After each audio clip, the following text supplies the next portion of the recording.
জনিতাই জনিতাই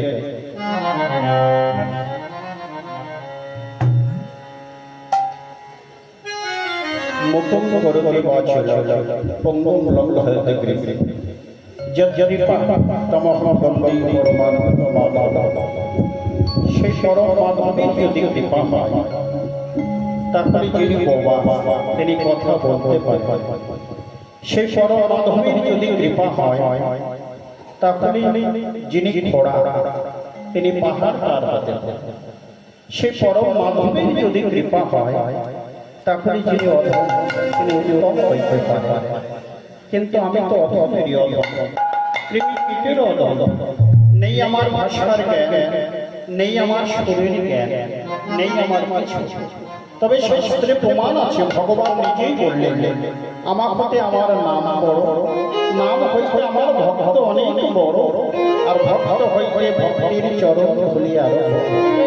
তাই আপনার সাধু সত্য বৈষ্ণব আপনাদের এই চরণ ধুলি আমার মস্তকে দান করে আশীর্বাদ করবেন।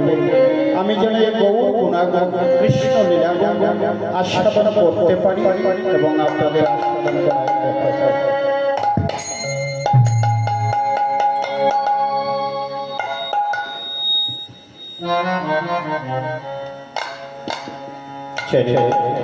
আমাদের এটা তো শ্রাদ্ধ বর্ষ উপলক্ষে এই অনুষ্ঠান,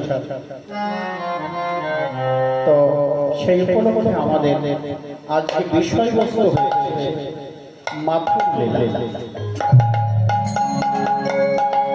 এই বিষয়টা আমরা আস্বাদন করব, আপনার আশীর্বাদ করবেন।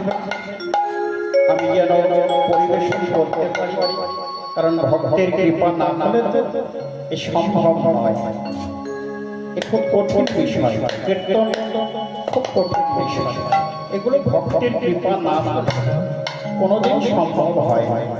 তাই আসুন আমরা সর্বপ্রথম আমার গৌর হরিরাজ কি ভাব, সেই ভাবরাজকে আমরা আস্বাদন করব।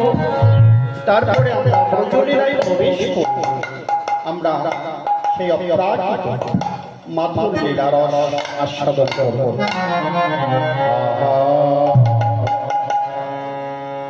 গৌর ভজ গৌর ভজ গৌর গুণধাম রাম ভজ রাম ভজ নিত্যানন্দ